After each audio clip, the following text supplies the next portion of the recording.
大甲妈进前到中华民生地下道的时阵，白龙张安乐是带人冲出来抢救，引发着警察甲民众的冲突，有4位警察来受伤。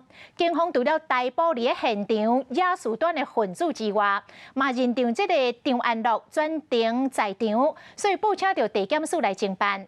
这个彰化县民进党的议会党团开记者会，声援警方来执法。县长王惠美嘛到警察局来慰问。内政部长徐国勇讲谈话，讲抢救会受到生命的处罚，讲妈祖未来保庇着抢救的人。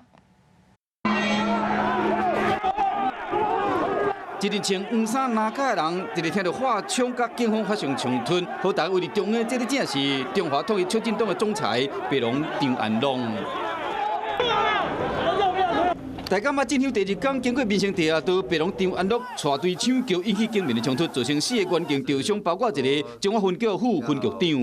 用抢救的方式，马祖绝对不会保佑你啦，违反了神明的指示。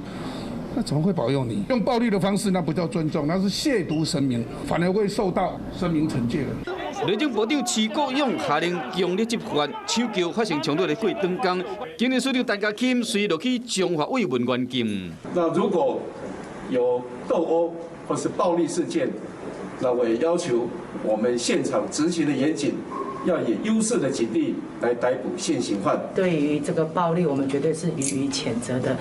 中华县长王惠美透早嘛到警察局慰问员警，谴责暴力。中华县民进党议会党团支持警方执法，谴责暴力，声援警察。为中央到地方，大拢谴责暴力，不过到底这个白龙张安乐敢有甲镇南宫讲好，讲要接救？我就无接到伊电话啊，敢有甲民众讲？大家来嘛欢迎。这马祖是欢喜的代志，无欢喜，马祖嘛欢喜。颜清标讲，伊无接到电话，不过副董事长陈明坤敢有接到，伊无讲清楚。大家嘛，进香全国拢真关心，目前中华地检署已经发出拘票，通知迄一天在场的人士，拢爱到案说明。